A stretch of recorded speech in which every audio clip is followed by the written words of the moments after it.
Jake barely had time to enjoy his victory before the storm arrived. By Monday morning, the HOA had sent an official summons to a hearing. Karen worked fast, too fast. She wanted him gone before the rest of the neighborhood could turn this into an even bigger spectacle. The notice accused him of violating the aesthetic harmony of the community. It was a vague, flimsy charge, one meant to be open to interpretation. She thought she had him cornered. But Jake wasn't walking into this unprepared. He arrived at the HOA meeting early, dressed neatly in a button-down and slacks, the picture of calm professionalism. Karen, on the other hand, sat at the center of the board's table like a queen presiding over a trial, her expression tight with suppressed fury. A few of her staunchest supporters sat beside her, wearing identical looks of disdain. The room filled quickly. More people than usual showed up, whispering amongst themselves, stealing glances at Jake. Word had spread, and judging by the amused glances and barely restrained grins, most of them were here for him. Karen cleared her throat, calling the meeting to order.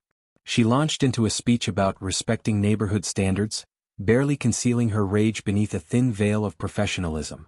Then she turned her gaze toward Jake. "Do you have anything to say in your defense before we vote?" she asked, voice dripping with condescension. Jake leaned forward, resting his arms on the table. "Actually, yes. I took the liberty of reviewing our HOA guidelines again, since I know how much we all love following the rules." He pulled out a neatly printed copy and slid it across the table. Nowhere does it specify what shape a hedge must be. Nowhere does it say creativity is forbidden. The only requirement? That they be well kept. Which, as you can all see, mine are. A murmur rippled through the room. Karen's fingers twitched, but she maintained her composure. "Jake, you deliberately shaped them into an obscene gesture." Jake shrugged. "Obscenity is subjective. Some might call it a work of art." A chuckle broke out from the back of the room. Karen's face darkened. "This is not about personal expression," she snapped. "This is about maintaining dignity in our neighborhood." Jake leaned back, tilting his head. "Karen, I find it funny that dignity only seems to matter when you're personally offended."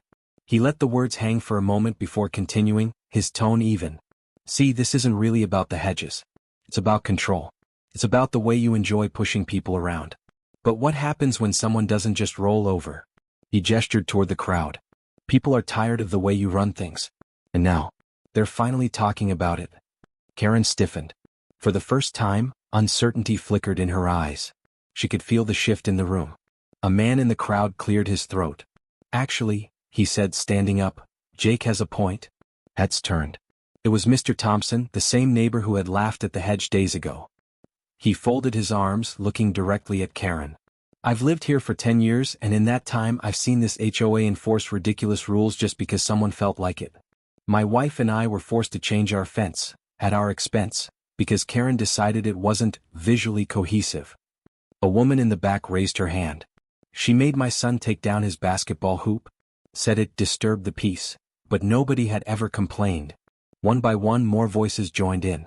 Stories of nitpicking, of arbitrary fines, of Karen wielding the HOA like a weapon to force compliance. The tide was turning. Karen's grip on her clipboard tightened. "This meeting is about Jake," she snapped, but her voice had lost its earlier edge. Jake smiled. "Is it?" Silence stretched for several long, heavy seconds. Then one of the board members, an older gentleman who had mostly stayed quiet, sighed and set his pen down. "Karen," he said tiredly, "I think we need to reassess some things. Starting with leadership." Karen's face turned deathly pale. "You can't be serious." Another board member nodded. "This isn't the first complaint we've had. Maybe it's time for a change." And just like that, her power crumbled. The vote was swift and brutal. By the end of the night, Karen was removed as HOA president. She sputtered, she protested, but in the face of overwhelming support for her resignation, there was nothing she could do. She stormed out of the meeting, her reign officially over. Jake watched her go, the satisfaction deep in his chest unlike anything he'd felt in years.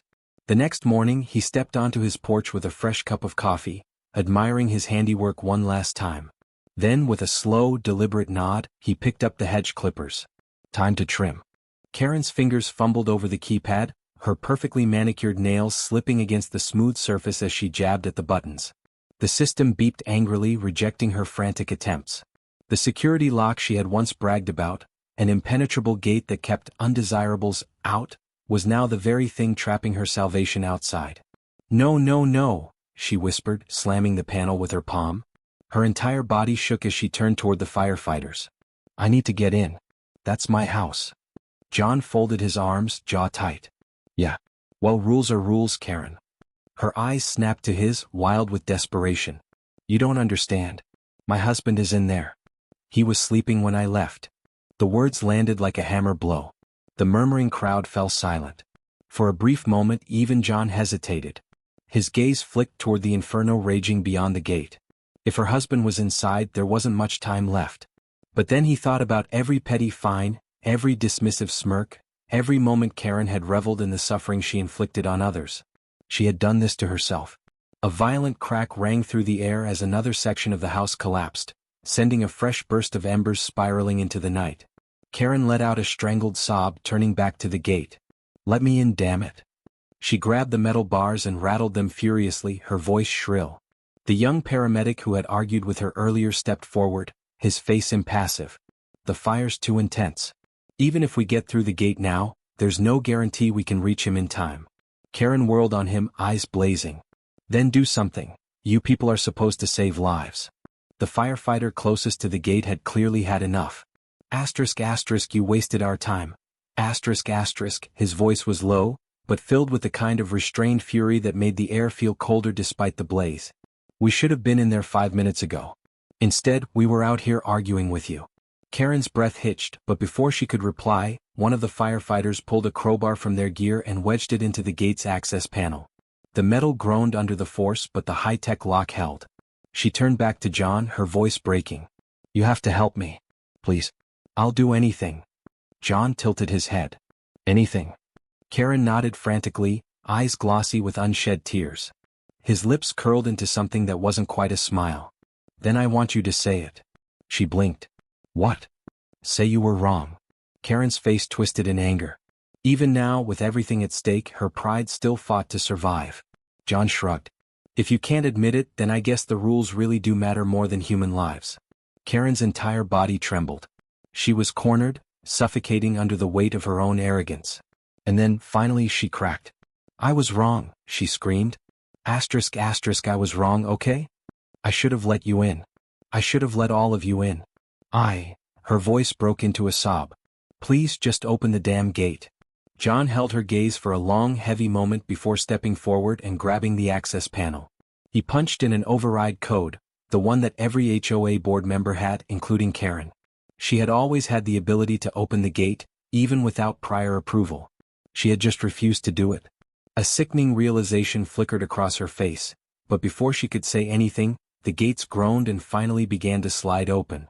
The firefighters surged inside, charging toward the house as Karen stumbled after them. Smoke curled around her like a living thing, biting into her lungs, but she barely noticed. Her focus was solely on the front door, now partially collapsed. David, she shrieked. Asterisk, David, where are you? A firefighter grabbed her arm before she could run inside. Stay back. It's not safe. Karen struggled, but the grip on her was ironclad. You don't understand, he's... A sudden movement near the front of the house caught her eye. A figure staggered through the haze, coughing violently. His clothes were blackened with soot, his face streaked with ash, but he was alive. David. She tore free from the firefighter's grasp, rushing forward as her husband collapsed onto the lawn.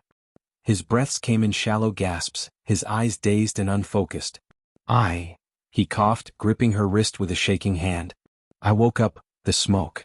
Karen cradled his face in her hands, fresh tears spilling down her cheeks. You're okay. You're going to be okay. Behind her, the firefighters battled the raging flames, but it was clear the house was a lost cause. The structure groaned under its own weight, the fire devouring it piece by piece. John watched from the sidelines, his expression unreadable. He knew what everyone else was thinking. Karma had finally caught up with Karen Whitmore. And it had arrived in the most poetic way possible. Karen sat on the curb, her hands gripping the sides of her head as the glow of the inferno flickered in her tear-streaked eyes. Her house, the very symbol of her authority, her success, her control, was nothing more than a collapsing skeleton engulfed in flames. The firefighters did their best, but it was clear that the fight was futile. The structure groaned, and with one final deafening crash, the roof gave way, sending a plume of smoke and embers skyward. A sharp gasp escaped her lips, her breath hitching in horror.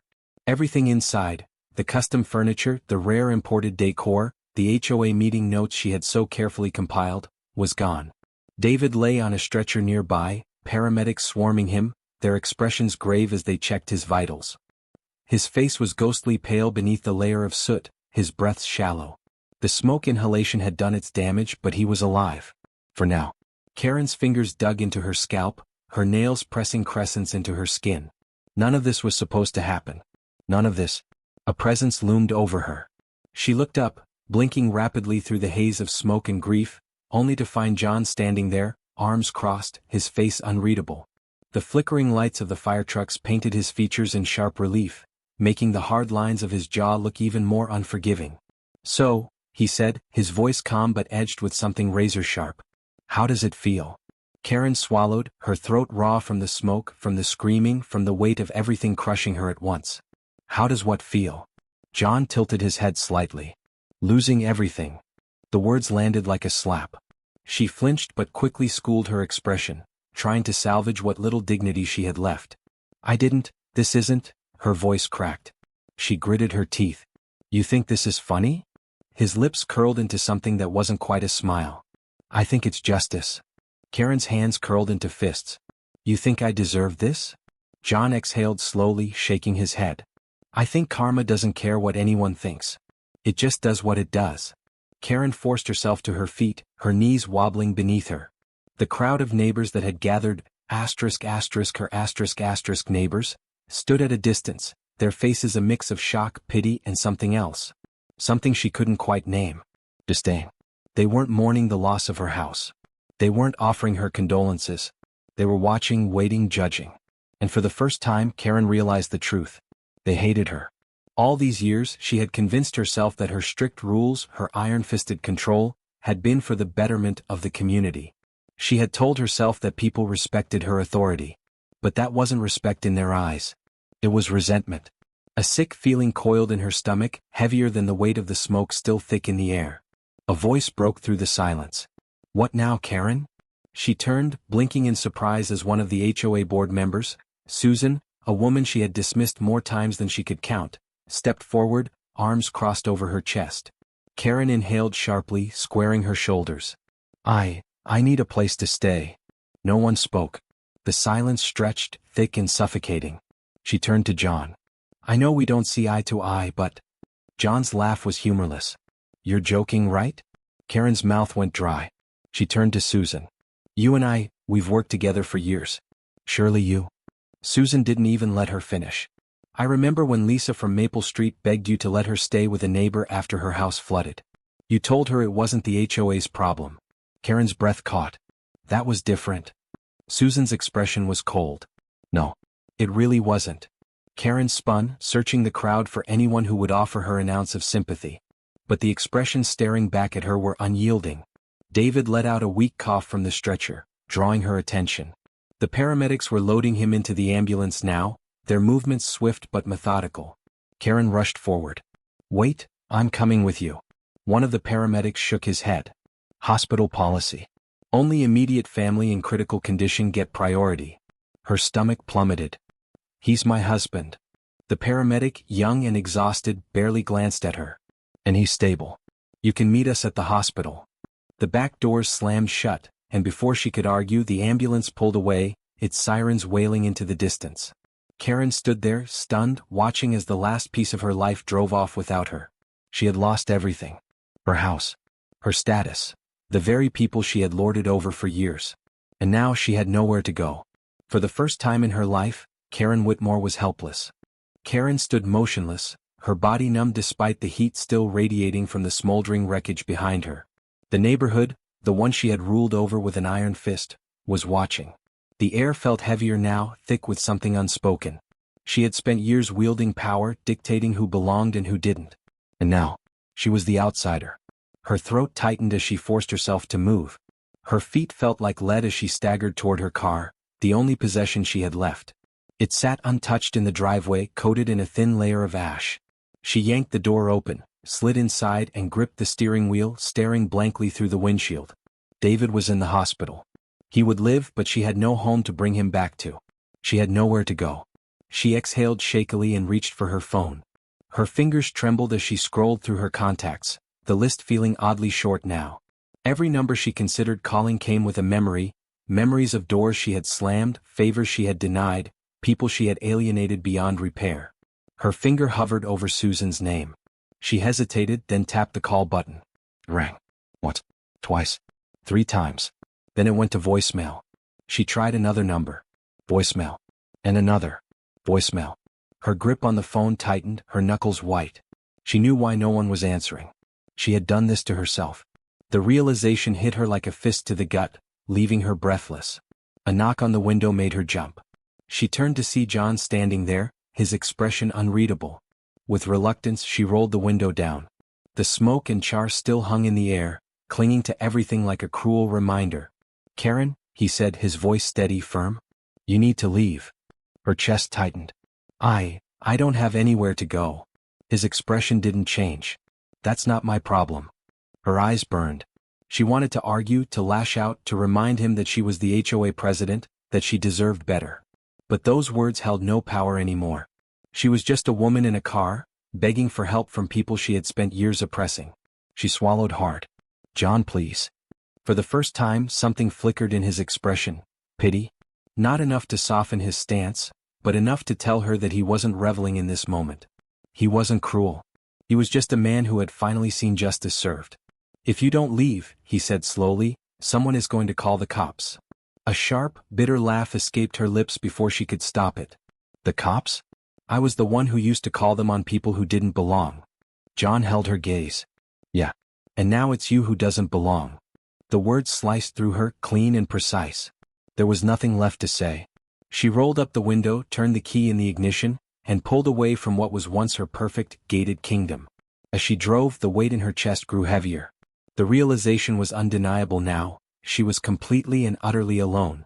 She passed the entrance of the neighborhood, the same one she had once patrolled with pride, ensuring everything met her exacting standards. The gate was still open, but she knew she would never pass through it again. The road stretched ahead, dark and unfamiliar. For the first time in her life, Karen Whitmore had no control over what came next, and the fear of that was suffocating.